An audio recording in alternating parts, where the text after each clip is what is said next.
Selamat pagi, brother sisters. Hari yang indah ya, selalu excited ya bisa melewati satu hari Minggu lagi bersama-sama karena kita bisa mengingat penyertaan Tuhan yang luar biasa sepanjang minggu ini. Amin. Siapa yang merasa Tuhan baik selama minggu ini?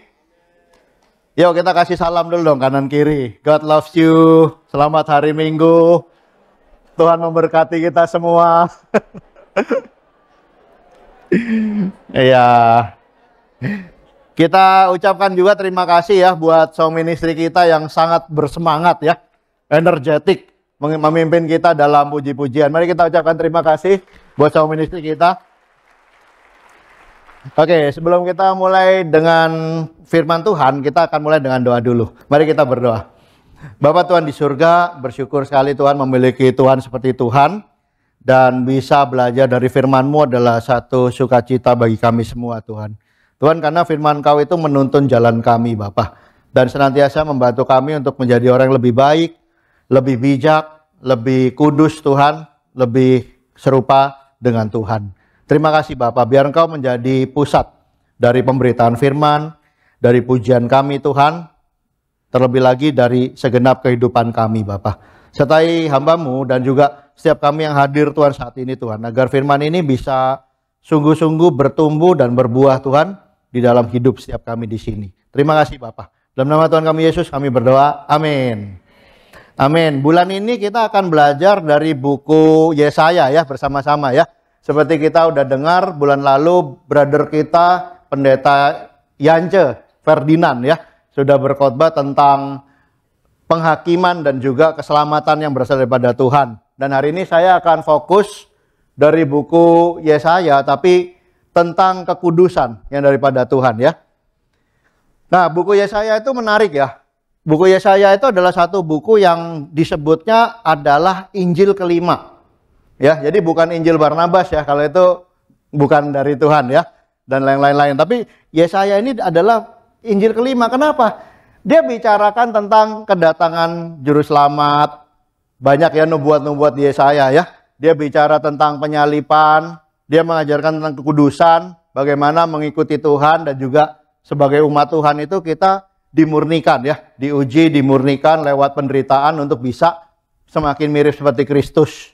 Nah, waktu kita berdiskusi ya, orang yang akan berkhotbah selama bulan ini, kita diskusinya biasanya kan kita membagi pasal ya, untuk jemaat bisa mendapatkan semua sejauh-jauhnya yang kita bisa pelajari dari sebuah buku ya.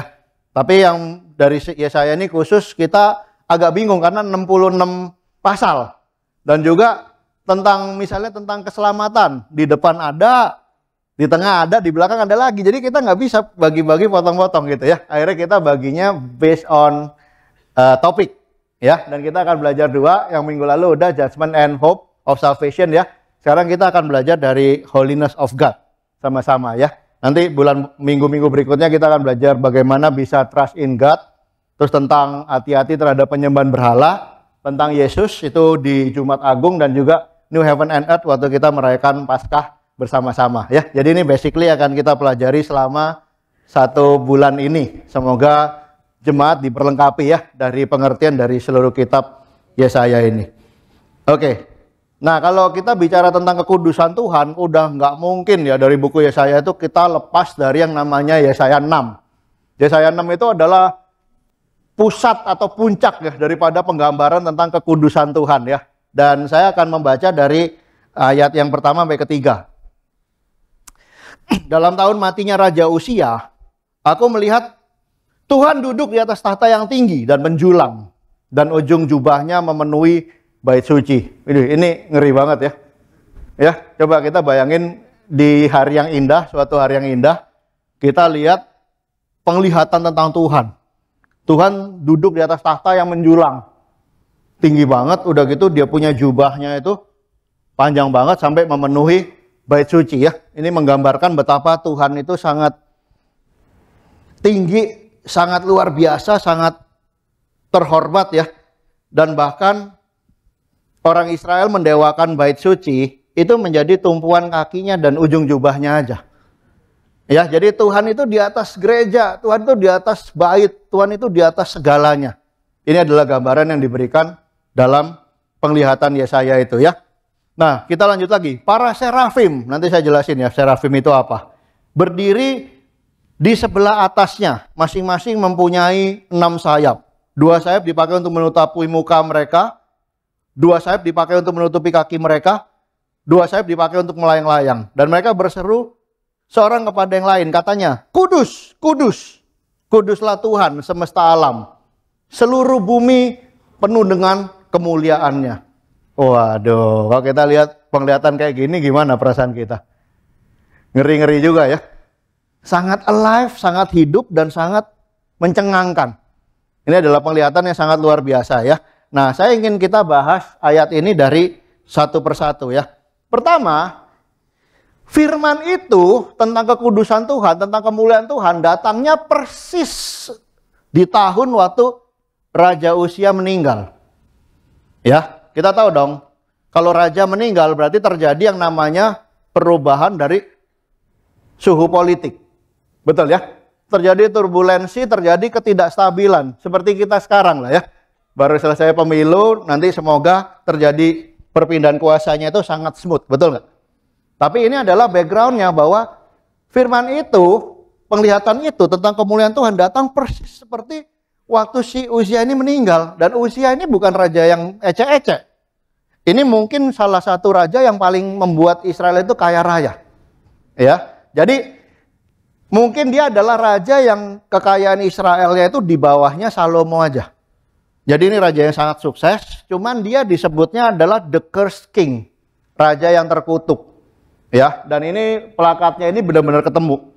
Dan judulnya artinya adalah Uzia the cursed king, tulisannya. Uzia raja yang terkutuk. Kenapa dia terkutuk? Karena dia di akhir usianya nggak tahu kenapa ya, dia kesambet apa, terus dia melakukan sesuatu di luar kehendak Tuhan. Dia mau membakar korban. Ya, seperti yang dilakukan oleh siapa? Siapa? Bukan imam tapi bakar korban.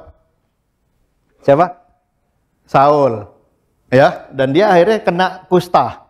Dan yang paling menyedihkan adalah dia adalah raja yang dikuburkan terpisah dari kuburan raja-raja. Jadi benar-benar curse king ya. Kau bayangin ya, raja ini meninggal dengan cara seperti itu. Berarti itu terjadi sesuatu yang sangat besar.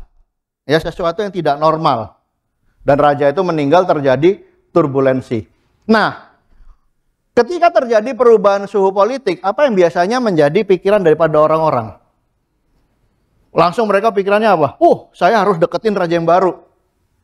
Ya, wah saya harus bikin koneksi yang baru lagi. Wah saya harus membuat gebrakan-gebrakan lagi, membuat manuver-manuver lagi. Itu yang dipikirkan oleh kebanyakan manusia yang tinggal di dunia. Dan it's normal. Tapi Tuhan tunjukkan, mau turbulensi kayak, mau politik berubah kayak, mau ada pandemi kayak, mau ada bencana alam, mau ada kesulitan keuangan. Yang nomor satu adalah tetap set kita punya mata kepada kemuliaan Tuhan. Ini yang Tuhan tunjukkan. Kenapa? Kok lagi kondisinya kenapa nggak dipilihnya adalah tahun lalu waktu rajanya masih gemilang. Ya, waktu semuanya lagi tenang. Tapi sengaja dipilih adalah waktu rajanya mati. Dia kasih penglihatan itu. Dan hari ini saudara-saudara yang dikasihi Tuhan, Tuhan ingin kita itu bisa memusatkan pikiran kita, hati kita ya, di tengah kondisi seperti apapun, adalah untuk bisa melihat kemuliaan Tuhan. Dan secara spesifik di buku ini adalah kekudusannya Tuhan. Raja dunia boleh meninggal, tapi Raja surga kekal selama-lamanya. Amin. Raja di dunia bisa meninggal, pemerintahan bisa tertukar ya, apalagi pemimpin jemaat bisa berubah nggak? Bisa berubah. Pelayan jemaat bisa berubah, semua bisa berubah. Suami istri jangan berubah ya. Suami istri satu selama-lamanya, amin. Tapi semua bisa berubah, cuman jangan ada satu yang hilang dari hidup kita, yaitu adalah kita fokus kepada melihat kemuliaan Tuhan dan kekudusan Tuhan di dalam hidup kita. Amin. Nah, penglihatan yang berikutnya adalah seperti ini ya. Ngeri banget ya. Dia bicara tentang serafim. Waduh, serafim itu apa? Jadi diselidiki ya oleh banyak ahli, dan keputusannya saya baca begitu banyak inspirasi artikel ya. Ternyata semua mengarah ke sana ya, bahwa serafim itu adalah sebuah makhluk yang supernatural.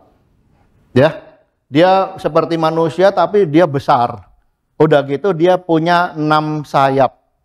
Bayangin, ini sesuatu yang sangat spektakuler ya. Melihat makhluk seperti manusia tapi gede, punya sayap 6. Nah, ini yang sangat saya kagumi ya, apa yang terjadi waktu serafim itu melayang-layang. Dia bilang, 2 sayap itu dipakai untuk menutupi wajahnya.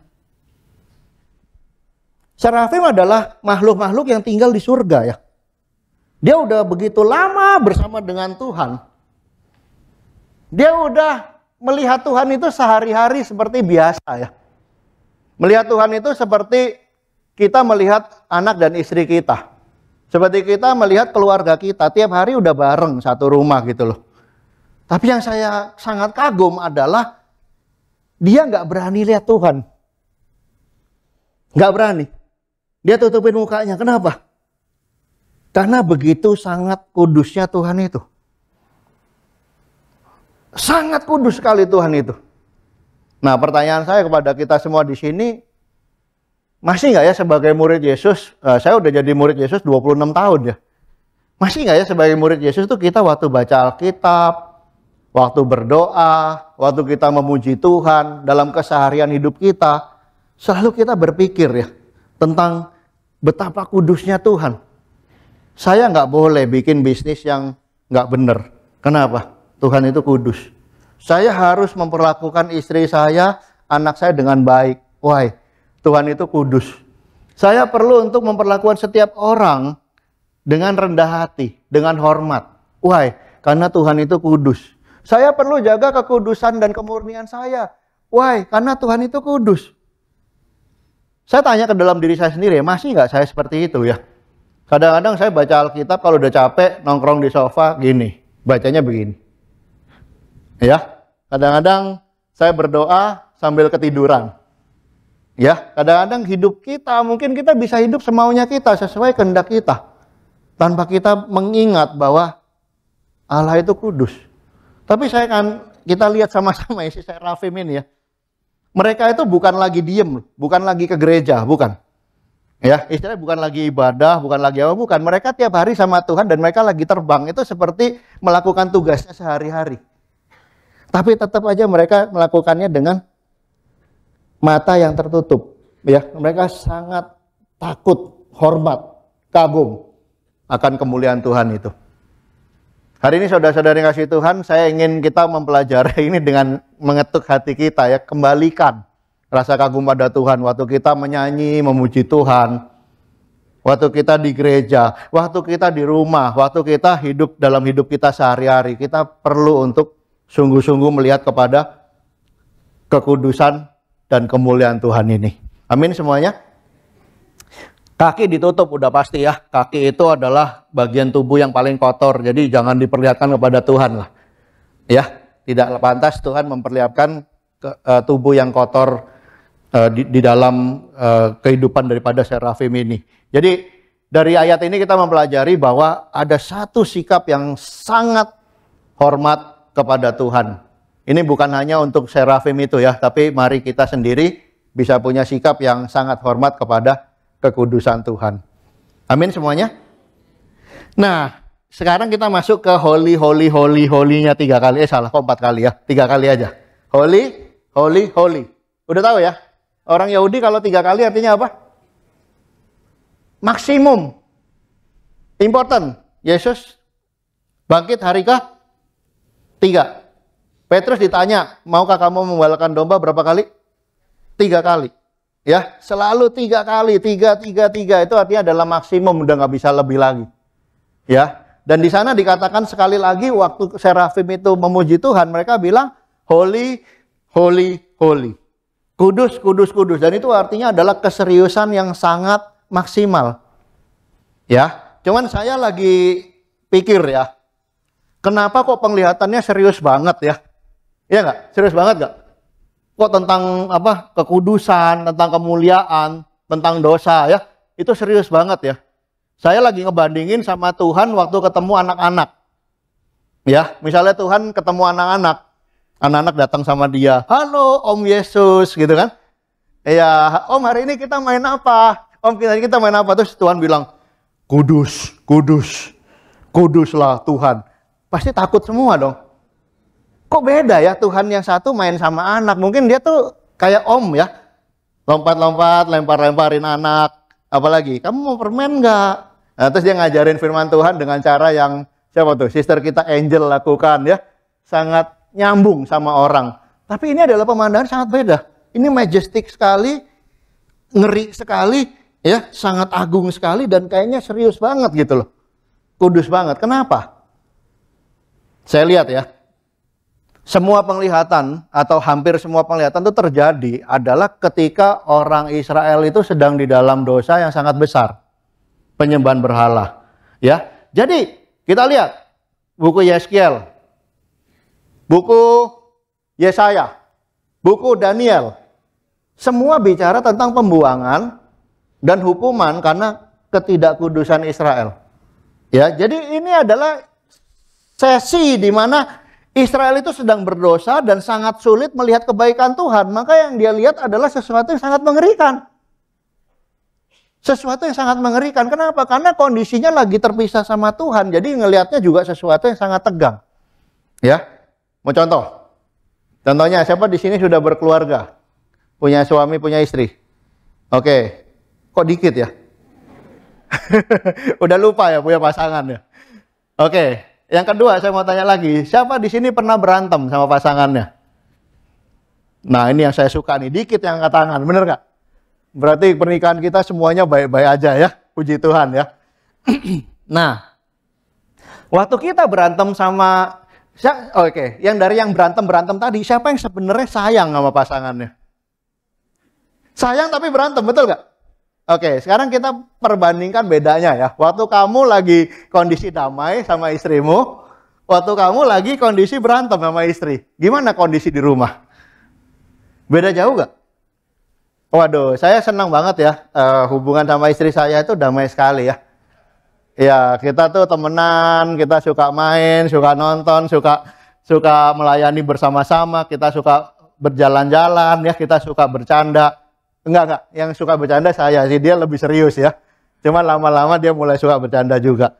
Nah, bayangkan ya, kondisi rumah tangga kita waktu keluarga itu baik-baik saja, waktu pernikahan itu baik-baik saja. Itu aman sekali. Tenang, damai ya. Saya udah bayangkan seperti di Taman Eden, betul nggak? Ya, apalagi bentar lagi kita empty nester ya. Anak kita yang kedua pun akan pergi untuk kuliah ya.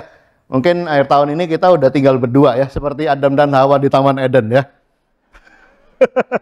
Tapi kalau lagi bagus itu damai.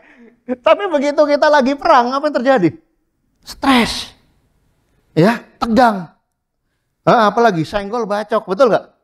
Waduh, ada apa-apa dikit langsung marah. Langsung sensi, langsung serius. Nah, itu adalah posisi bangsa Israel waktu penglihatan ini terjadi. Mereka lagi jauh sama Tuhan, makanya kok stres. Makanya kok tegang ya. Nah, ini yang saya akan jelaskan kepada kita semua ya, bagaimana caranya untuk bisa melihat Tuhan itu dengan enak. Ya, by the way, bonus buat kita adalah satu fakta ya. Kata-kata kudus di Yesaya itu terulang 68 kali loh. Cuma 66 pasal, kata kudusnya 68 kali. Dan kalau yang 3 ini saya jadikan satu loh. Yang kudus itu dihitung satu.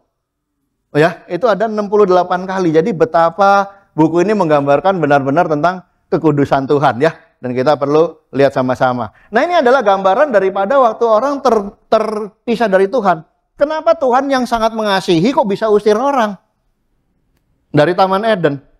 Ya, dia bilang, ketika itu aku mendengar bahwa engkau ada dalam taman ini menjadi takut. Aku takut sebab aku telanjang, sebab aku sembunyi. Lihat ya, waktu kita nggak kudus, saudara-saudari ya, kita tuh memandang Tuhan dengan sangat trembling, ketakutan ya.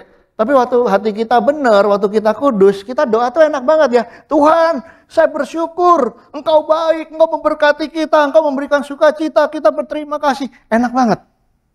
Beda loh, waktu kita kudus sama enggak, itu hati kita udah beda. Doa kita sama Tuhan beda. Apa yang kita lihat tentang Tuhan juga berbeda. That's why saya ingin kita mengerti ya kondisi ini ya, bahwa kekudusan adalah kunci untuk kita bisa mendekat kepada Tuhan. Ingat, bahkan Yesus sendiri, waktu dia ada di kayu salib, secara tidak adil dia harus mengambil semua dosa dunia. Dan dia terpisah dari Allah. Apa yang terjadi? Mencekam. Ini jeritan yang paling, menyayat hati ya. Eli, Eli, lama sabachthani. Dia bilang, lu di mana Tuhan? Gue nggak pernah terpisah dari Engkau. Saya merasa stres, saya merasa sepi, sunyi sendiri. Nah ini yang terjadi ya. Ketika kita tidak dalam kondisi kudus dan terpisah dari Tuhan.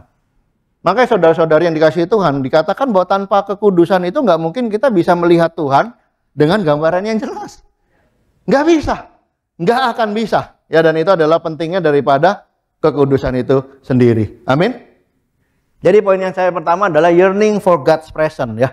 Artinya untuk bisa punya hati yang kudus itu kita perlu sangat kangen sama kehadiran Tuhan. Kita kenapa kok gue mau kudus? Karena kalau nggak kudus Tuhan pergi. Ya, Tuhan kita nggak mau dong nyanyi ke Tuhan, pergilah kasih, kejarlah keinginanmu. Nggak mau dong. Iya dong, kita maunya Tuhan be with me seperti Yesus. Jangan tinggalkan saya, berkati saya, sertai saya. Ya bagaimana caranya?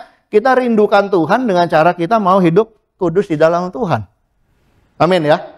Nah, saya mau tanya, apakah kita hari ini merasa sedang jauh dari Tuhan? Atau secara pribadi ya, saudara-saudari ya. Apakah kita merasa hubungan kita dengan Tuhan itu terasa begitu menakutkan?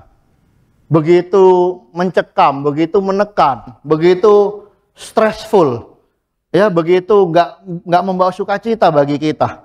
Sedangkan Tuhan itu ingin punya hubungan yang bagus. Kuncinya adalah satu, hidup dalam kekudusan, membuat kita merasa damai, merasa dekat sama Tuhan. Nah, bagaimana caranya? Kenapa saya mau kudus? Karena saya mau dekat sama Tuhan. Kenapa saya mau damai di rumah? Kenapa? Karena saya mau dekat sama istri saya. Mau dekat sama anak saya. Kenapa di dalam grup secara jemaat juga kita pengen close, pengen damai ya? Karena kita mau dekat satu sama lain. Sama seperti halnya Tuhan. Mari melihat kekudusan Tuhan dan kita hidup dalam kekudusannya. Itu yang membuat kita bisa mendapatkan Tuhan di dalam kehidupan kita. Amin. Siapa di sini yang kangen bisa dekat sama Tuhan? Itu luar biasa banget, brother sister ya. Dekat sama Tuhan membuat kita dekat sama orang-orang di sekitar kita, membuat kita sure akan masa depan ya, membuat kita sungguh-sungguh merasa sukacita di dalam kehidupan kita. Amin. Nah yang kedua, saya sangat suka sekali sama Yesaya ya, dia ngajarin tentang responsibility ya. Poin saya yang kedua adalah on one's own responsibility ya. Jadi dia bukan hanya menjadi orang yang tahu tentang kekudusan Tuhan, tapi dia juga mengambil tanggung jawab atas kekudusan itu. Ya, siapa merasa di sini tanggung jawab atas kekudusan kita pribadi adalah tanggung jawab gereja? Pernah berpikir seperti itu? Atau kita berpikir tanggung jawab kekudusan kita adalah tanggung jawab si pendeta kita atau pembimbing kita dalam grup? Bukan. Tanggung jawab atas kekudusan itu adalah tanggung jawab kita sendiri. Tanggung jawab kita masing-masing ya. Masih di pasal 6, cuman dalam 3 pasal aja dia bicara 2 hal tentang bagaimana menjadi orang yang bertanggung jawab tentang kekudusan pribadinya. Ya, di ayat 5 dikatakan, lalu kataku, celakalah aku binasa.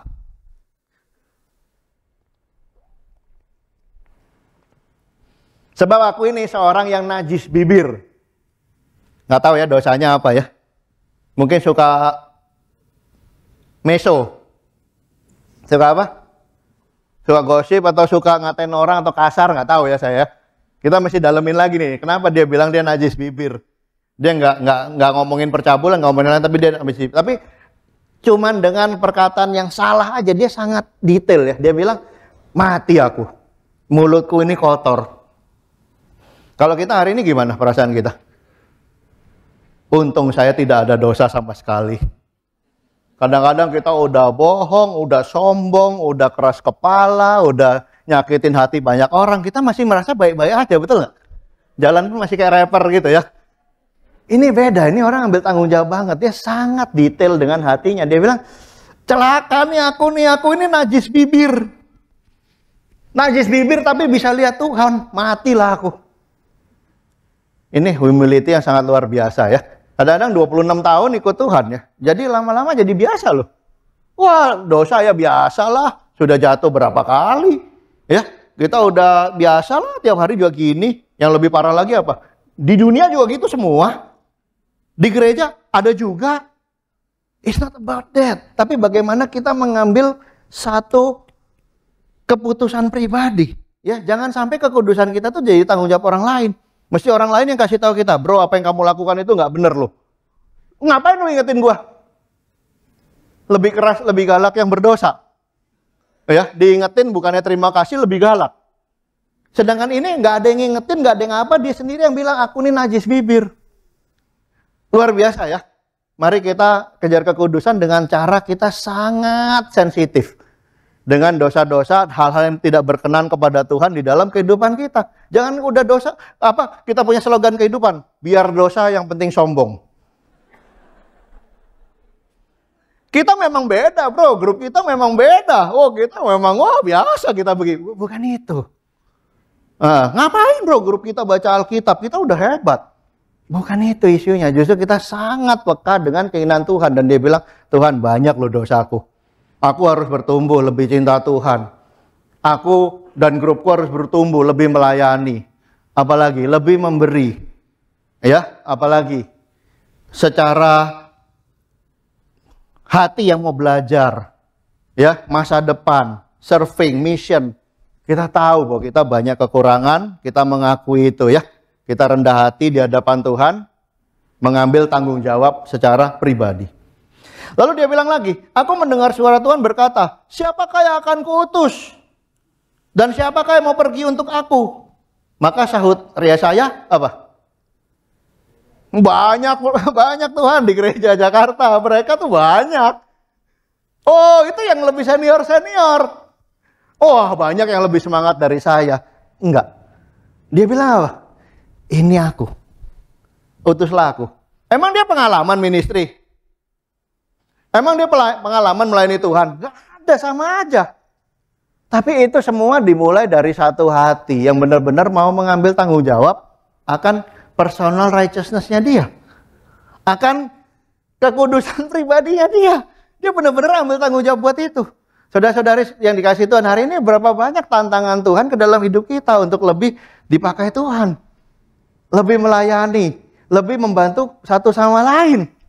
Lebih mengambil tanggung jawab sebagai seorang pemimpin dalam jemaat. Lebih memberi secara finansial. Lebih memberi secara waktu dan tenaga kita betapa banyak. Tapi seringkali kita tidak bisa melihat kekudusan Tuhan karena kita tidak ambil tanggung jawab itu. Kita buang ke orang lain. Itu bisa, dia bisa, mereka bisa, kalian bisa. Selalu kata ganti orang ketiga yang kita pakai. Tidak pernah kita ambil satu tanggung jawab sendiri. Saya berdosa Tuhan. Saya harus bertobat. Kedua, saya mau dipakai Tuhan dengan sangat luar biasa. Amin. Oke, coba hari ini ya. Gak apa-apa, ini mungkin artificial. Cuman di jemaat aja ya. Kita ngomong dua hal ini. Saya mau bertobat dan saya mau dipakai Tuhan ya. Bisa ya? Coba ya. 3, 2, 1. Saya mau bertobat. Kedua. Waduh, luar biasa. Ya tepuk tangan dong buat satu sama lain ya. Aduh, kalau jemaat semua punya dua ini aja ya, sangat benar-benar ambil responsibility, aman udah. Aman udah, luar biasa ya. Saya akan jadi orang yang senantiasa mau bertobat, melihat dosa-dosa saya mau bertumbuh untuk bisa dipakai Tuhan dengan sangat luar biasa. Amin. Kita semua, beberapa dari kita punya anak ya. Kita sangat suka kalau anak kita tanggung jawab atau suka kasih alasan. Tanggung jawab. Ya, saya suka sekali ya waktu anak saya mengaku kelemahannya sama kita ya. Dia datang sama kita, "Papi, Mami, sorry ya, jangan marah ya." Dia pintar ya, di cover dulu biasanya. Jangan marah ya. Kita udah nggak bisa ngomong kan? Ya udah deh, daripada nggak ngomong, ya udah deh janji deh jangan marah ya. Ya, dan mereka mulai ngomong, "Ini aku melakukan hal ini." Kita bangga justru. Kamu luar biasa loh dek. Nggak pernah ditanya, nggak pernah apa, tapi kamu mau mengakui kelemahan kamu. Luar biasa.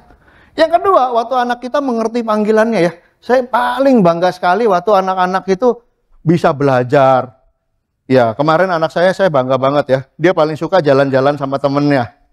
Terus temennya ngajak jalan-jalan kemarin ya, hari Jumat. Karena Sabtu libur, Minggu libur. Tapi dia bilang apa? Aku lagi nggak sehat, minggu depan ada ujian. Aku nggak ikut jalan-jalan. Duh. Saya bilang kamu dewasa banget ya. Dan Tuhan juga pengen jemaat yang seperti itu. Yang dewasa. Ya jangan sampai kita punya kekudusan ditarik-tarik orang. Kadang-kadang pemimpin grup kita yang setengah mati. Bro, udah baca Alkitab belum? Belum. Kapan? Di mana? Mengapa? Sama siapa? Berbuat apa? Ya kan? Gimana orang mesti tanya-tanya terus? Ya, karena kadang-kadang mesti dipastikan. Udah ada waktu belum tetap mengasihi orang lain minggu ini? Belum. Kenapa? Kapan? Di mana? Sama siapa? Terus saja. Kita tidak pernah berdewasa. Sebenarnya kekudusan adalah responsibility daripada kita masing-masing. Amin semuanya? Amin ya. Oke. Nah yang ketiga sekarang. Udah setengah jalan kita ya. Yang ketiga adalah bagaimana rasa cinta kita kepada jalannya Tuhan. Kepada caranya Tuhan ya. Yang ketiga adalah love His way. Ini bagus banget ya. Kita langsung lompat ke Yesaya 30. Cuman satu bagian aja dia ngajarin begitu banyak tentang hal-hal yang perlu kita lakukan untuk berada dalam jalannya Tuhan.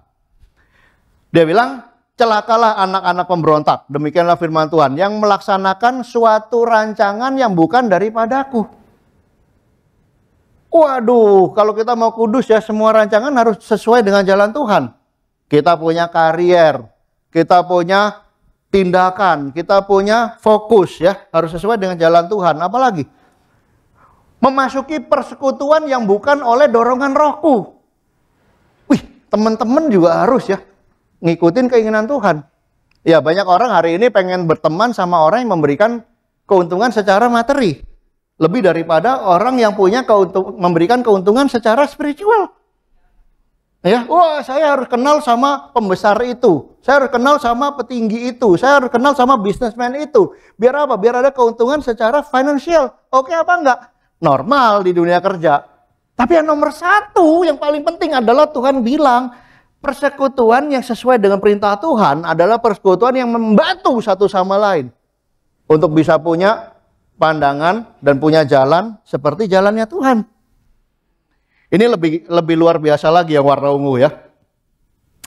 Jadi bangsa Israel itu pergi untuk tidak meminta pertolongan Tuhan, tapi mereka minta pertolongan kepada Mesir.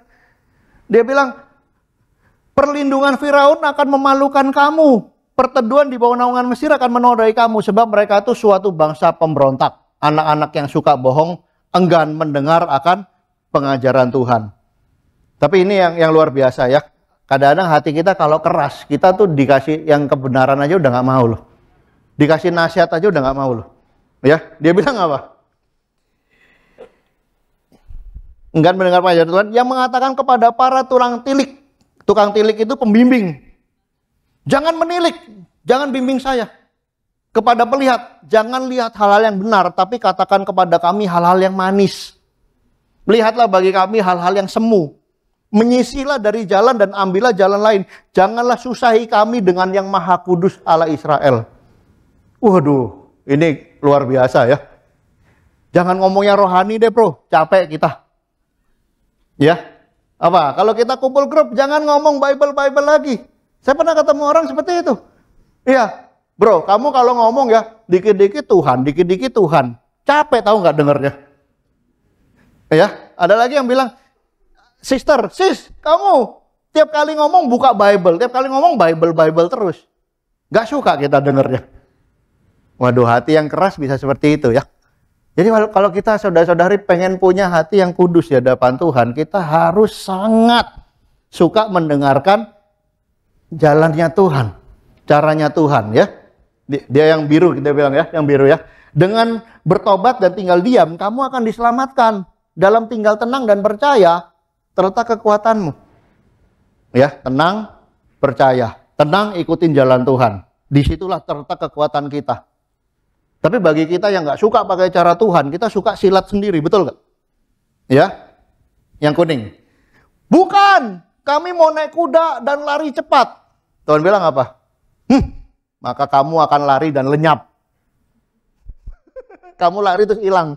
Ya, apalagi kami mau mengendarai kuda tangkas, maka pengejarmu akan lebih tangkas lagi. Dia bilang apa? Kalau kamu mau pakai kekuatanmu sendiri, aku nggak ikut. Ya, aku nggak ikut-ikut. Kamu akan kena, kamu akan jatuh, kamu akan celaka. Tapi saya nggak ikut. Dan kamu rasa kamu bisa pakai kekuatanmu sendiri. Percayalah, iblis lebih kuat daripada kita. Ya, tapi waktu kita diam, percaya, kita bertobat, disitulah letaknya ya. Kita bisa melihat kekudusan Tuhan dan kita bisa diberkati oleh Tuhan dengan sangat luar biasa. Amin. Saya juga pernah dengar anak saya datang sama saya ya.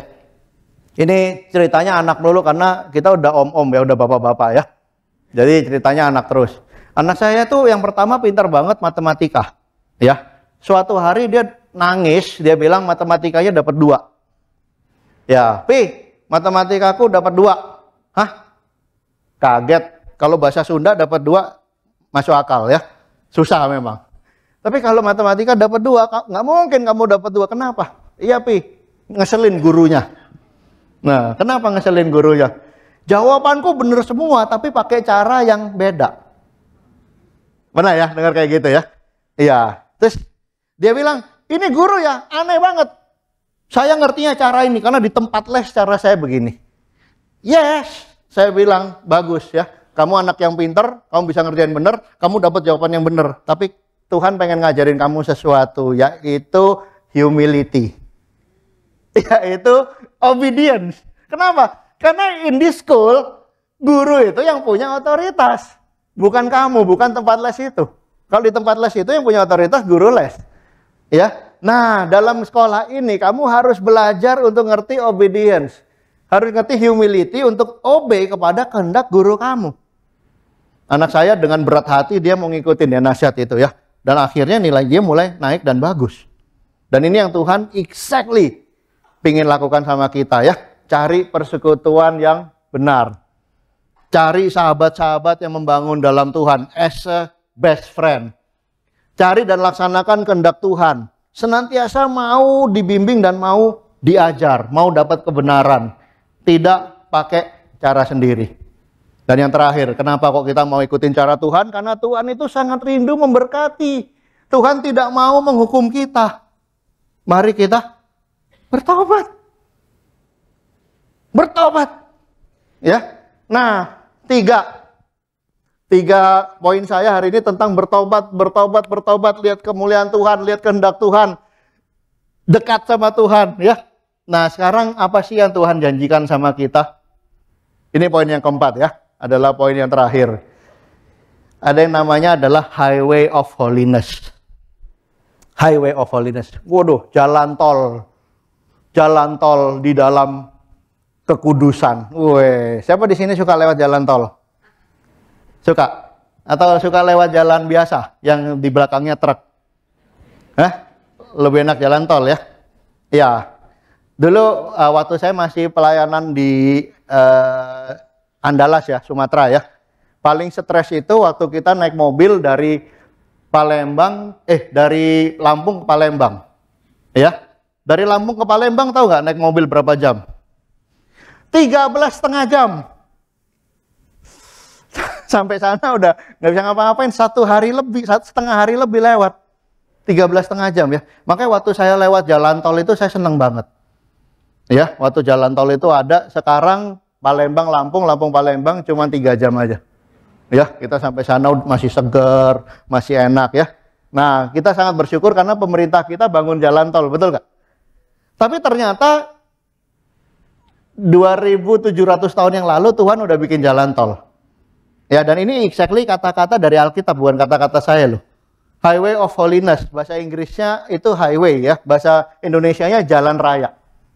Ya, di Yesaya 35 ayat 8. Di situ, di kekudusan Tuhan ya, akan ada jalan raya yang disebutkan jalan kudus.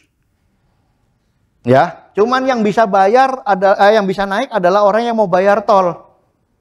Ya, orang yang tidak tahir tidak akan melintasinya. Mau nggak bayar jalan raya itu, jalan tol itu dengan kekudusan? Ya, dan orang-orang yang pandir, yang nggak mau dengar kebenaran Tuhan, yang mau pakai caranya sendiri, tidak akan mengembara di atasnya. Ya, jadi jalan tol ini mesti bayar juga. Kayak kita ngisi apa? Tol card ya, harus ada. Tapi bayarnya pakai apa? Pakai kekudusan. Tapi apa yang akan terjadi di sana? Di situ tidak akan ada singa. Ya, singa is talking about evil ya, setan. Jadi tidak akan ada setan di sana. Bener nggak? Waktu kita kudus ada setan nggak? Waktu kita nggak kudus banyak setan nggak? Banyak. Ya, kenapa kita jatuh dosa dan lain sebagainya? Waktu nggak kudus. Tapi waktu kudus nggak ada setan. Apalagi binatang buas tidak akan menjalaninya, tidak terdapat di sana. Binatang buas di jalan biasa. Ini jalan tol. Ya, dan orang-orang yang diselamatkan akan berjalan di situ. Waduh, seru banget ya. Makanya ada lagunya Berjalan ke Sion, masih ingat nggak? Ya, itu orang-orang sukacita banget. Nah, ini Highway of Holiness nanti menggambarkan apa? Saya akan cerita ke kita ya. Nah, di Yesaya 35 ayat 10. Orang yang dibebaskan Tuhan akan pulang dan masuk ke Sion dengan bersorak-sorai. Wah, jalan kekudusan ini full of praise. Ya, song, sukacita. Apalagi?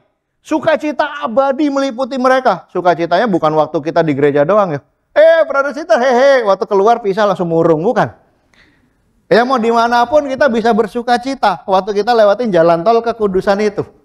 Apalagi? Kegirangan dan sukacita memenuhi mereka. Ini cuma berapa ayat ini? Cuma satu ayat doang ya. Sorak-sorai, sukacita abadi, kegirangan, sukacita. Terus apa lagi? Kedukaan dan keluh kesah. Minggir dulu ya. Ya, sorry ya, kedukaan dan keluh kesah, nggak ada. Ya, sorry ya, nggak ada. Jadi ini bagus banget jalannya, betul nggak? Ya, Tuhan yang bikin jalan itu buat kita. Jadi saudara-saudara yang dikasih Tuhan, waktu Anda hidup dalam kekudusan, itu seperti jalan tol. Ya, jalannya lancar, mulus, penuh sukacita, penuh kegembiraan, penuh berkat Tuhan, dan setan-setannya ngacir semuanya. Mau nggak jalan itu? Mau ya? Hiduplah di dalam kekudusan. Ya, saya sekarang senang banget ya kalau ke gereja, di dalam mobil kita sekarang suka mendengarkan lagunya itu GKDI Worship. Waduh, tadi pagi kita dengerin Kudus, kuduslah Tuhanku ya, kudus, betul nggak? Apalagi kadang-kadang kita dengerin musim. Wah, siapa suka lagu musim? Wah, lagu musim sudah diterjemahkan dalam bahasa Jepang ya. Wah, udah keren ya, dari GKD Worship. Terus sekarang kalau anak-anak Divo di sekolah, Divo pagi di sekolah, tahu-tahu yang dipakai buat lagu Divonya adalah lagu dari GKD Worship. Waduh, anak saya langsung sama temennya yang dari GKD juga colek-colekan. Lagu kita tuh. Ya, dan kita menyanyi dengan penuh sukacita dan kegembiraan bersama-sama ya. Tapi sekali lagi kalau lagi nggak kudus itu satu mobil sama-sama lagunya GKD Worship berantem lulu tetap. Nangkap ya, tidak ada jalan tol menuju kebahagiaan, nggak ada. Ya, tapi waktu kita kudus itu seperti the highway of holiness ya. Jadi highway of holiness itu ada 5S di sana. 5S. Ya. 1, tiketnya apa? Spiritual. Berkatnya apa? Security. Jalannya pakai apa? Full of song of praise, ya, seperti bus antar kota, full karaoke. Ya, sukacita banget ya. Tapi ada 2 S yang dibuang, yaitu sorrow and sighing. Ya, kesedihan dan bersungut-sungut itu akan hilang. Dan ini menggambarkan 3 hal ya. Pertama, bangsa Israel akan dibuang, dan waktu mereka hidup dalam kekudusan, mereka akan kembali ke Sion. Sama-sama ya. Dan waktu perjalanan ke Sion itu akan penuh dengan sukacita. Maka kita punya lagu, Berjalan ke Sion. Betul nggak? Ya, kita akan jalan ke Sion sama-sama, balik. Itu sukacita luar biasa nih. Pulang kampung setelah penindasan ya. Apalagi yang kedua, Highway of Holiness bicara tentang kedatangan Tuhan Yesus. Ini akulah jalan dan kebenaran dan kehidupan. Waktu kita berjalan sama Tuhan, itulah Highway of Holiness-nya kita. Dan yang ketiga, Highway of Holiness bicara tentang perjalanan kita ke surga yang kekal suatu hari nanti. Itu adalah jalan yang besar, yang indah, penuh sukacita bersama dengan Tuhan, tapi hanya bisa dibayar dengan kekudusan yang kita miliki bersama. Amin semuanya. Oke, jadi apa kesimpulannya daripada holiness of God itu? Wah, saya bikin singkatan, holy, biar kita gampang ya. Jadi yang pertama, mari kita jalanin apa? Highway of holiness. Yang kedua, gimana? Ambil tanggung jawab pribadi, on one's own responsibility. Yang ketiga, bagaimana caranya? Kita love jalannya Tuhan. Kita mau dibentuk sama Tuhan, kita mau diperingati oleh Tuhan. Dan yang keempat, hati yang senantiasa rindu kepada Tuhan, yearning for God's presence in our life. Amin semuanya. Semoga membantu kita semua berjalan di dalam kekudusan bersama dengan Tuhan. Mari kita tunduk kepala dan berdoa. Bapa Tuhan di surga, kami bersyukur Tuhan karena Engkau mengajarkan kepada kami begitu banyak Tuhan. Engkau sendiri menjadi contoh dalam kekudusan. Engkau bukan Tuhan yang suruh-suruh kita kudus, tapi Engkau sendiri dalam kecemaran Bapa. Tapi Engkau sendiri adalah Allah yang sempurna, Allah yang kudus. Bahkan Yesus waktu dia sebagai manusia, dia sangat dicobai. Sangat merasakan Tuhan, godaan seperti manusia, seperti kita hari ini Tuhan. Tapi dia menjaga kekudusannya sampai taat di kayu salib. Tuhan hari ini Tuhan kami ingin juga Tuhan menjadi orang yang kudus, tidak hidup dengan cara kami, mengambil tanggung jawab Tuhan. Mengakui segala kesalahan kami, berubah dari sana. Dan juga mau Tuhan untuk dipakai oleh Tuhan dengan luar biasa. Yang terakhir Tuhan kami ingin menjadi orang yang senantiasa rindu akan Tuhan. Sebuah mazmur mengatakan seperti rusa yang rindu akan sungai. Seperti itulah Tuhan kami merindukan Kau di dalam kehidupan kami. Pimpin kami terus Tuhan supaya bukan hanya menjadi umat-Mu, tapi kami menjadi umat-Mu yang kudus, menghormati Tuhan, mengasihi Tuhan, dan menjadi teladan yang luar biasa Tuhan bagi orang-orang yang ada di dalam kehidupan kami. Terima kasih Tuhan, sertai gereja-Mu, sertai jemaat-Mu, sertai pribadi lepas pribadi Tuhan. Supaya kami semakin hari semakin berkenan dan semakin diberkati oleh Tuhan. Terima kasih Tuhan buat pelajaran pada pagi hari ini. Semoga menguatkan kami semua. Dalam nama Tuhan kami Yesus kami berdoa. Amin. Amin. Selamat hari Minggu, Tuhan memberkati kita semua.